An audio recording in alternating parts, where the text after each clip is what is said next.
جی ناظرین، بریک کے بعد آپ کو خوش آمدید کہتے ہیں۔ جنیوا میں آج اہم ملاقات ہوئی پیوٹن اور جو بائیڈن صاحب کی۔ اس ملاقات کے اندر کیا کچھ ہوا، کیا حال احوال ہوا، اور یہ سب عرصے کے بعد یہ دو بڑوں کی ملاقات ہوئی ہے، کیا بات ہوئی ہوگی، کیا 4 گھنٹے کی لمبی افغانستان کے تناظر میں، اور جو سر جنگ نہیں شروع ہوئی، سیریا ہے، یہ ساری چیزیں وہاں پر ڈسکس ہوئی ہیں۔ سیریا کا تو ان کو پرانا چلا۔ دیکھیں پوری کی پوری جتنی بھی امریکہ کی پریزیڈنٹس کی ملاقاتیں ہیں نا، یہ کسی نہ کسی بیک گراؤنڈ کے بغیر نہیں ہوئی لمبی کسی۔ 43 میں پہلی ملاقات ہوئی تھی روزویلٹ کی اسٹالن کے ساتھ، ٹھیک ہے، اور اس کی بنیادی وجہ یہ تھی کہ امریکہ چاہتا تھا کہ رشیا جو ہے اس وار کے اندر انٹر کر جائے اور ہٹلر کو ہم شکست دے دیں، اور اس وار کی بڑی ایک پنٹیکیسس تھی۔ اور آپ کو اندازہ کریں کہ اس وار کے بعد رشیا انٹر ہوا تھا، اور ہٹلر نے بنیادی طور پر غلط اسیس کیا تھا، اور ہٹلر کے اندر جو ان کے جاسوس تھے ان کو اٹھا کر انہوں نے روس سے لڑا دیا، اور ہٹلر کو شکست ہوگی۔ روس کی پاس میں سب سے بڑی شکست ہوئی تھی اس کو۔ پھر اس کے بعد جب وہ ختم ہوا تو انہوں نے ایک ٹرو مین جو تھا اس کا امریکن، اس نے تھوڑی سی ملاقات کی، لیکن ملاقات اصل میں شروع ہوئی ہے آئزنہاور ایرا کہتے ہیں اس کو، جب کورین وار شروع ہوئی۔ صحیح، اور کوریا کو انہوں نے تقسیم کرنا تھا، ایک انہوں نے علاقہ اپنے لیے رکھنا تھا، ایک علاقہ انہوں نے اپنے رکھنا تھا۔ اس کے اندر جب پہلی اس کی ملاقاتیں ہوئی ہیں تو اس میں پھر کہتے ہیں کہ وہ چیز چل رہی تھی، لیکن اسٹالن مر گیا۔ اسٹالن چونکہ بیسیکلی وہ ایک ریویونسٹ تھا، کمیونسٹ کے خلاف ملک و حوصلہ کی چیز تھی، مچھے وچھے رکھ کے وہ امپیریلزم کی صورتحال تھی، تو اس کے مرنے کے بعد جب خروشچیف آیا ہے تو واپس کمیونسٹ انقلاب آیا تو چپ ہو گئی ساری کی ساری چیزیں۔ لیکن خروشچیف جو تھا اس نے اپنے اقتدار کو طول دینے کے لیے اور آگے اس چیزوں کو بڑھانے کے لیے 1959 میں پہلا دورہ کیا تھا امریکہ کا، جس کے 1 سال کے بعد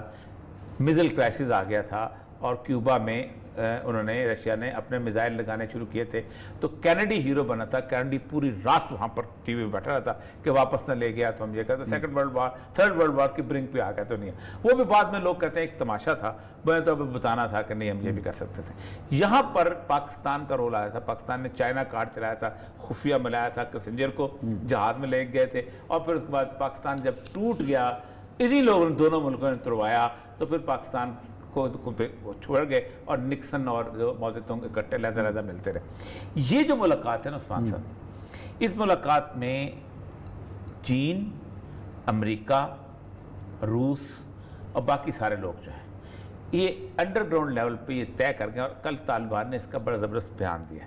کہ یہ سارے اس بات پہ اگری کر گئے ہیں کہ ہم نکل جاتے ہیں، جمہوریت رہ جائے۔ اچھا، وہ کیسے رہے گی؟ کہ یہ جو سسٹم ہے اس طرح کا افغانستان کا، یہ اس سے طرح چلتا رہے اور طالبان کو اگری کرے، اور طالبان پہ شدید پریشر ڈالا جا رہا ہے، یعنی طالبان جو ہے نا شریک اقتدار ہو جائیں، اقتدار ہو جائے، بے شک ایز اے سینئر پارٹنر ہو جائے، لیکن ان کو بھی ساتھ رکھ لیں، اچھا، اور اس میں آئین میں تبدیلی کر لیں گے، یہ اسلامی شریعتی کونسل بن جائے گی۔ اس کا مطلب وہاں بھی تمام کئی ایک ساتھ رکھیں، سب رشیا نے بھی ان کو کہا ہے، ان کو چائنا نے بھی کہا ہے، ان کو باقی یہ ایک وہاں پر طے ہونے کو۔ طالبان نے آج کہا ہے کہ آج اشرف غنی چھوڑ کے چلا گیا ملک، اٹس اے نیوز، اچھا، اب وہ چھوڑ کے اب وہ واپس نہیں آئے گا، کیونکہ ان کی اطلاع یہ ہے کہ وہ پیک کر کے بند کر کے چلا گیا ہے، اور ان کو اب پارٹنر نہیں مل رہے آن دا گراؤنڈ، کیونکہ ظاہر بات ہے اب جمہوریت جو ہے وہ فرشتے لا کے نافذ کریں گے۔ دوسرا اہم ایشو ہے سیریا کا۔ سیریا کے اندر ان کی آپس میں ایگریمنٹ ہوئی تھی، اور ایک علاقہ ہے دیر الزور، صحیح، جس میں جو کبھی کسی زمانے میں آئی ایس ایس کے پاس تھا، داعش کے پاس، اس میں سب سیریا کے واحد آئل ریزرو فیلڈ وہیں پر ہے۔ اس کے اوپر انہوں نے کہا تھا ہم ٹیپ نہیں کریں گے، لیکن دریائے فرات کے کنارے تم بیٹھو، دریائے فرات کے کنارے ہم بیٹھیں گے۔ یہ ایسی صورتحال ہے جس پہ آج انہوں نے کہا ہے کہ سیریا کا جو وہاں پر فائٹنگ فیکشن ہے ان پہ ہیومینیٹیرین اسسٹنس بند کروا دو۔ آپ اندازہ کریں کہ 60 لاکھ مہاجر، 10 لاکھ لوگ جو ہیں وہ یتیم ہو چکے ہیں، بچے 6 لاکھ شہید ہو چکے ہیں۔ اس میں آپ رشیا سے کہہ کے اس پورٹ جو ہے انطاکیہ کی جو پورٹ